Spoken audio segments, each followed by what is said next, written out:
welcome back to the Film and TV channel. And today we've got a Netflix series. Yes, a serious subject indeed, this one. We're going to have a look at this today. So, as is normal with these things, I don't tend to mark them. I watch TV for entertainment, and sometimes if it's a serious subject, a documentary, which I sometimes do, or a series like this, or a film, I don't tend to give it a mark. I'll just tell you whether it's recommended and worth a watch, and obviously tell you other people's opinions. So we're going to have a look at Dahmer today, Monster, the Jeffrey Dahmer story, which has been showing on Netflix. Please, if you are new to the channel and enjoy what I try and do, please push that subscribe button, push the bell notification. All these vlogs are coming out. I do all things film and TV and information vlogs as well. So it'd be great to have your support. It'd be much appreciated. And if you can, any time for a comment, leave a comment. I love to get your comments on Dahmer, this series, or on anything to do with film and TV. And of course, if you can't give us a comment, you make an old film watcher very happy. Just give us a thumbs up, guys. It's nice to get views, but it's nice to get thumbs up as well. So you just press that little button for me. It'd be fantastic. Yeah, it's classed as obviously an 18 certificate, indeed, bound to be. 8 hours, 54 minutes, a biographical crime drama. 10 episodes on Netflix about Jeffrey Dahmer, created by Ryan Murphy and Ian Brennan. Stars Evan Peters as Dahmer himself, alongside Richard Jenkins, Molly Ringwald, Michael Leonard, and Niecy Nash, and other people as well. But they're the main guys in this. And this was released on September the 21st, 2022, and I'm recording this on October the 4th, 2022. So all scores and comments was at that date. What do the public think? Well, let's get quickly into the scores. The Rotten Tomato audience like it, an 85% positivity on there, so that's quite comprehensive.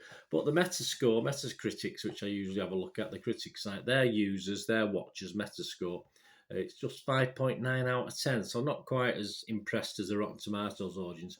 And that's not many reviews, only 21 reviews. That's 13 positive, 2 mixed, and 6 negative. So again, still slightly favourable.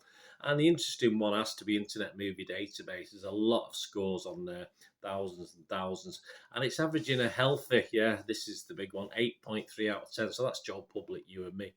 If you break that down, there's over 11,000 people give it 10 out of 10. If you watch my vlogs, you know I don't agree with anything 10. Nothing's worth 10 out of 10, or very, very, very little.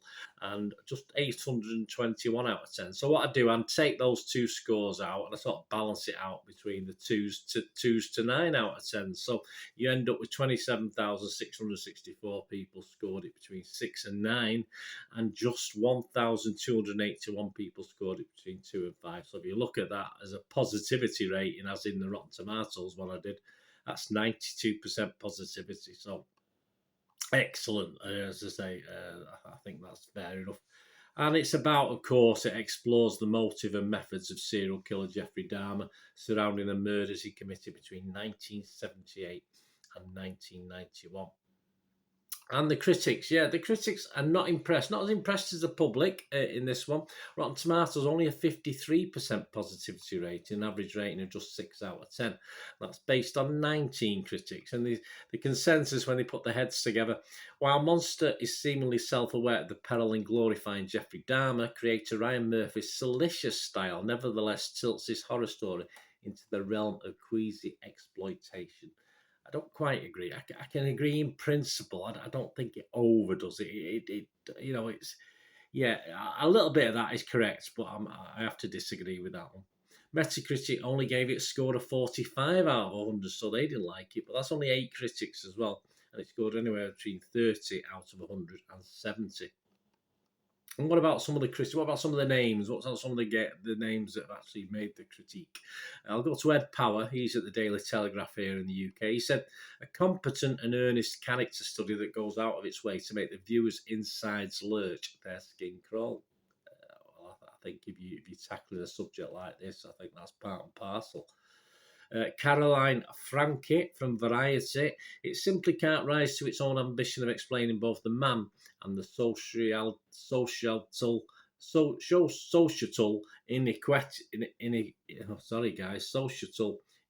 inequities his crimes exploited without becoming exploitative in and of itself. Again, I slightly disagree. I see where Caroline's coming, but I don't think it was overly exploitative. And that's when I can get the words out. Brad Newsom from the Sydney Morning Herald over in Australia said, while this new limited series is indeed chilling and sometimes hard to watch, Murphy and a long-time collaborator Ian Brennan steer clear of the lurid, showing respect for the American serial killer's victims. So totally opposed to that other view that I just read out to you. I'm more towards Brad's thinking in this one.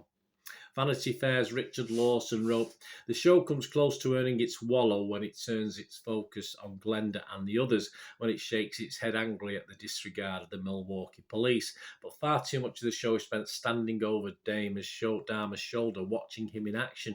It becomes hard to see the show as anything more than lascivious.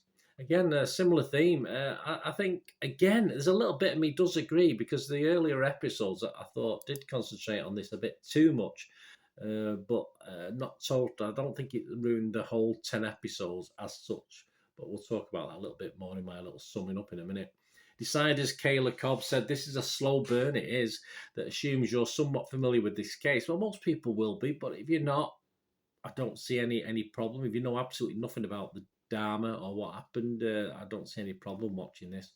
Most of the stress in episode 1 worked for this critic, he said, because I knew what was coming. If I didn't, there's a chance this somber pacing drift into boring territory instead of being quietly terrifying. No, I do agree with Kate. Again, a little bit of me agrees, but I don't think wholeheartedly. It is the main criticism of the early episodes for me. You get a lot of flashbacks. So as they build the flashbacks, become more complementary to the story and the drama. And the whole series, as it stands, does improve as the series moves along. I admit that. So they probably just wasted a little bit, or didn't show it in the correct order at the start. And say the flashbacks are very useful as you get to learn of Jeffrey's past, of course. So my thoughts, guys, just to finish off before we wind up. There'll always be rights and wrongs. There's some criticism of the serialisation and of the shocking real life events, of course. And there'll always be criticism of that. Victims will continue to suffer, of course. There's still victims out there suffering to this day from this and many other horror attacks over the years from serial killers and murderers, etc., etc. But you can only hope in these will happen, these series will happen, the films will happen, the books will happen. You can only hope that the events portrayed are tastefully done, and obviously with due respect to the families still around. And for me, I thought this generally does this as a series. I think there are problems with it. It's not perfect by any means, but I think the critics in the main have been a little bit harsh on this. And I think the public, quite rightly, have been a lot more favourable. And I'm on the public side on this one. Although I was not doing this, I suppose I could be classed as a critic, but I'm firmly on the foot as a guy, member of the public, just an ordinary bloke. I think the public are quite right in this. 10 episodes is far too many.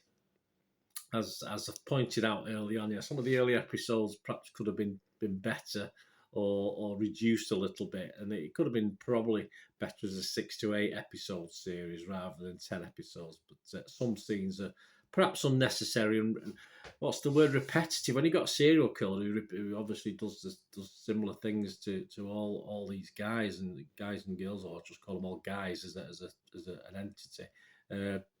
So, you some seems to become a little bit repetitive, I think, in glorification of that, and I think that's what some people are referring to. But not over. It wasn't too bad, but as I said, I think 10 episodes was a little bit too long.